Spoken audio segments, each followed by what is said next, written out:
우리에게 하나님께서 주신 말씀은 전도서 11장 1절에서 10절까지의 말씀입니다. 제가 읽어드리겠습니다.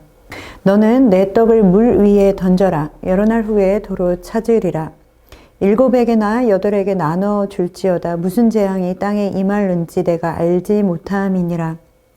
구름에 비가 가득하면 땅에 쏟아지며 나무가 나무로나 북으로나 쓰러지면 그 쓰러진 곳에 그냥 있으리라. 풍세를 살펴보는 자는 파종하지 못할 것이요 구름만 바라보는 자는 거두지 못하리라. 바람의 길이 어떠함과 아이벤 자의 태에서 뼈가 어떻게 자라는지를 내가 알지 못함 같이 만사를 성취하시는 하나님의 일을 내가 알지 못하느니라. 너는 아침에 씨를 뿌리고 저녁에도 손을 놓지 말라. 이것이 잘 될는지 저것이 잘 될는지 혹 둘이 다 잘 될는지 알지 못함이니라. 빛은 실로 아름다운 것이라. 눈으로 해를 보는 것이 즐거운 일이로다. 사람이 여러 해를 살면 항상 즐거워할지로다. 그러나 캄캄한 날들이 많으리니 그 날들을 생각할지로다. 다가올 일은 다 헛되도다. 청년이여 내 어린 때를 즐거워하며 내 청년의 날들을 마음에 기뻐하여 마음에 원하는 길들과 내 눈이 보는 대로 행하라. 그러나 하나님이 이 모든 일로 말미암아 너를 심판하실 줄 알라. 그런즉 근심이 내 마음에서 떠나게 하며 악이 내 몸에서 물러가게 하라. 어릴 때와 검은 머리의 시절이 다 헛되니라. 아멘. 사랑하는 성도 여러분, 이제 전도서가 마지막을 향하여 달려가고 있습니다. 전도서는 계속 우리에게 인생의 지혜를 말씀해주고 있습니다. 오늘 본문 전도서 11장은 조금 더 구체적으로 어떻게 우리가 살아야 할지를 말씀해주고 있습니다. 우선 1절에서부터 6절까지의 말씀에서는 세상의 처세술과 비슷한 이야기들을 우리에게 말씀해주고 있습니다. 1절 말씀에 너는 내 떡을 물 위에 던져라. 여러 날 후에 도로 찾으리라 라고 말씀하고 있습니다. 떡을 물 위에 던지면 물 속으로 가라앉겠죠. 그것이 당연한 이치입니다. 그런데 거기다가 다시 나중에 그 떡을 찾게 될 것이다 라고 말씀하고 있고, 나중에 다시 찾는다 해도 그러면 그 다시 찾은 떡은 어떤 유익이 있겠다라고 말씀하고 있는 것일까요? 떡을 물 위에 던진다라는 표현은 고대 근동지방에서 해상무역을 의미하는 말입니다. 그러니까 재물을 배에 실어 보내 무역을 하면 큰 유익이 되어서 나중에 돌아올 것이다 라는 말씀인 것입니다. 물론 무역이라는 것은 위험 부담이 아주 큰 그런 사업입니다. 그리고 더군다나 고대 근동에서 해상무역은 당연히 위험 부담이 매우 큰 일이죠. 그럼에도 전도자의 현실적인 조언은 해상무역이 위험 부담이 있다 할지라도 불확실한 미래를 준비하는 대비책이 될 것이다 라고 말씀해 주고 있습니다. 또한 본문 2절의 말씀은 이렇게 말씀합니다. 7에게나 8에게 나눠줄지어다. 무슨 재앙이 땅에 임할는지 내가 알지 못함이니라. 전도자는 무슨 재앙이 일어나게 될지 인간은 알지 못한다라는 인간의 한계를 다시 한번 주지시켜주고 있습니다. 왜냐하면 한계를 직시하게 될 때 그 우리들의 처한 현실을 정확히 볼 수 있기 때문입니다. 그러면서 전도자는 분산 투자를 하라라고 오늘 이야기하고 있는 것입니다. 한쪽으로 모든 자산을 투자했을 때 미래에 대한 불확실성 때문에 모든 자산을 잃을 위험이 크기 때문에 그렇습니다. 그러므로 분산 투자는 큰 손실을 예방하는 지혜로운 방법인 것입니다. 성경이 이런 것까지 우리에게 말씀해주고 있죠. 그러나 여기서 가장 중요한 것은 위험 부담이 있더라도 불확실한 미래를 준비하기 위해서는 투자하라. 투자를 할 때는 분산 투자를 해야 한다라는 것이 아닙니다. 전도자가 여기서 말하고자 하는 것은 인간은 만사를 성취하시는 하나님의 일이 어떻게 될지 알지 못한다라는 그런 한계를 가지고 있다. 그렇기에 부지런히 살아야 한다라는 것을 오늘 말씀하고 있는 것입니다. 이것이 바로 자연도 어떻게 바뀔지 알지 못하고 미래도 알지 못하는 한계를 가진 사람들이 삶을 살아갈 때 가져야 하는 마음 자세인 것입니다. 6절에는 이렇게 말씀하고 있습니다. 너는 아침에 씨를 뿌리고 저녁에도 손을 놓지 말라. 이것이 잘 될는지 저것이 잘 될는지 혹 둘이 다 잘 될는지 알지 못함이니라. 아멘. 우리는 아침에 씨를 뿌리고 저녁에도 손을 쉬지 않는 삶을 살아야 합니다. 때를 기다린다고 해서 아무것도 하지 않으며 무작정 나날을 보내서는 안 되는 것입니다. 알 수 없는 자연을 바라보면서 시기를 놓치지 말고 부지런히 아침이나 저녁이나 쉬지 않고 씨를 뿌리고 미래에 대비하는 삶을 살아야 합니다. 이렇게 이야기하면 우리의 인생이 참 피곤하게 느껴집니다. 사랑하는 성도 여러분, 예수님께서 말씀하신 달란트 비유를 잘 아시죠? 주인에게 한 달란트를 받은 한 종이 땅에 묻어놓고 아무것도 하지 않았던 그 종에게 주인은 악하고 게으르다라고 책망했습니다. 왜냐하면 주인이 그것을 종에게 주었을 때는 주인은 종이 받은 것이 얼마가 되었든지 간에 그것으로 부지런히 사용하기를 원했기 때문이었습니다. 성도 여러분, 인간에게 있어서 가장 뛰어난 지혜는 창조주 하나님을 기억하는 것입니다. 즉, 주인의 마음을 기억하는 것이죠.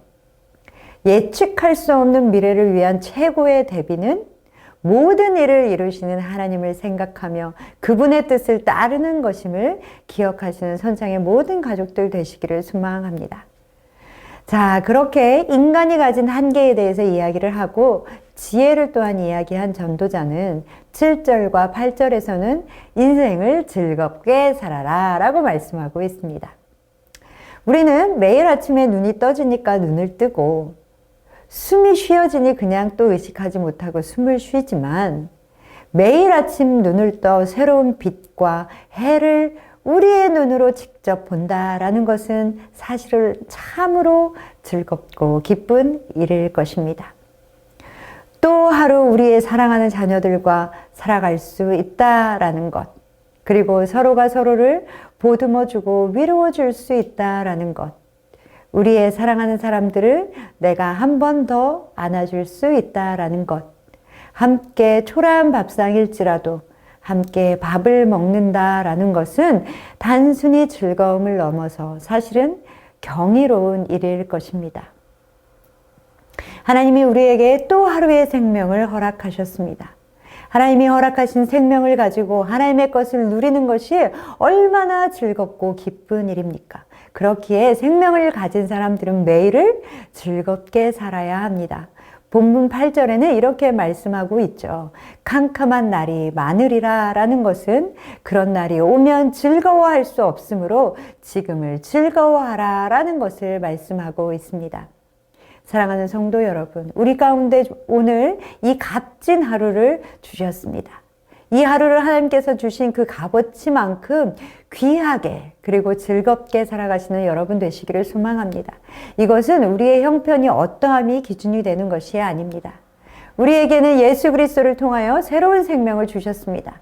예수 그리스도가 우리 가운데 오시지 않았다면 우리는 죄 가운데 여전히 끌려다니면서 참으로 말로 할 수 없는 참혹한 삶을 살고 있었을 것입니다.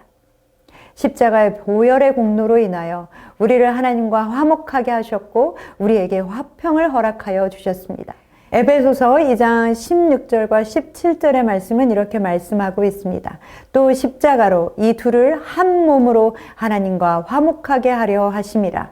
원수된 것을 십자가로 소멸하시고 또 오셔서 먼 데 있는 너희에게 평안을 전하시고 가까운 데 있는 자들에게 평안을 전하셨으니. 아멘.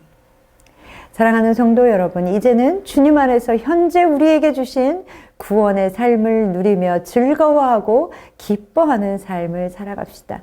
절대 변하지 않는 소망, 하나님의 영광을 구하는 것을 즐거워하시는 삶을 살아가시는 저와 여러분 되시기를 소망합니다.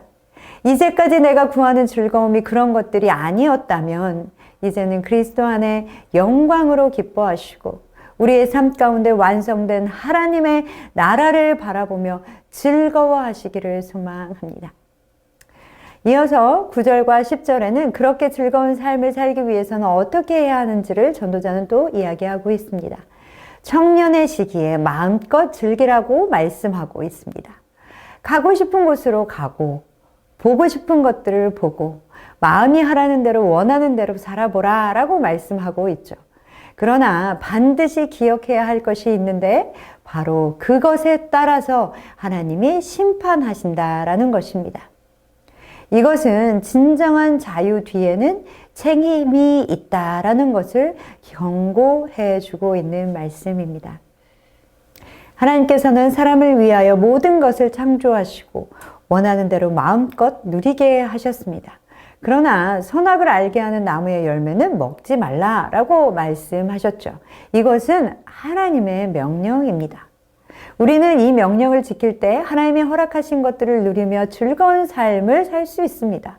그러나 이것을 어길 때는 죽음이라는 것이 기다리고 있습니다. 그리고 그것을 어긴 인간은 사망에 이르게 되었습니다.